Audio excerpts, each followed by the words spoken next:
Welcome back. Tomorrow morning marks the first day of school for a lot of students in the Spokane Public School District. Thousands of kids will be returning to the classroom, a lot for full-time in-person learning. And while restrictions remain in place due to the pandemic, some things will look more normal this year. KREM 2's Ian Smay joining us live in the newsroom tonight with more on what students can expect this year. Ian?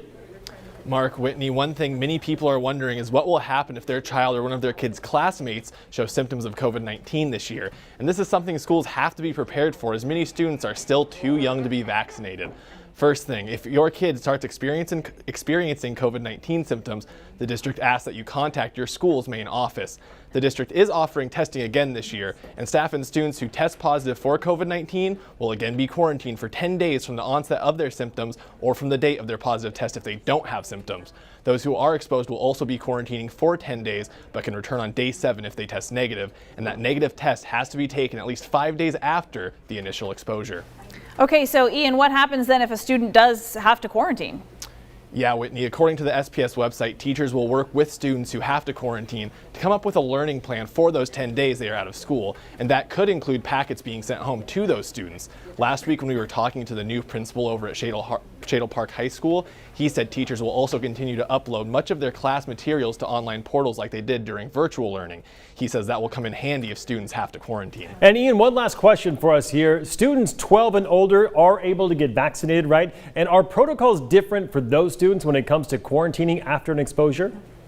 That's a great question, Mark. And for those who are vaccinated, they can return to school with a negative PCR test if they also haven't had a fever for 24 hours and their symptoms have improved. Things do change if you're vaccinated and asymptomatic but came into contact with someone with COVID-19.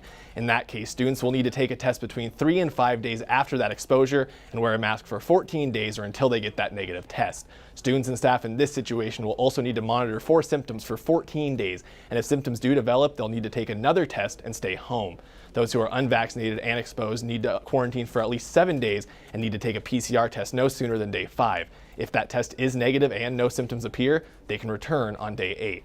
Now, if a student is unvaccinated and someone they live with tests positive, they'll need to quarantine for 17 days. They can take a PCR test after 14 days and can return to school on the 18th day if they don't show symptoms. In the newsroom, Ian Smay, KREM 2 News. Ian, thank you very much. You know, that's a lot of information and people are going to have trouble kind of keeping track of all that. So you can also find that. Just go to our website, krem.com.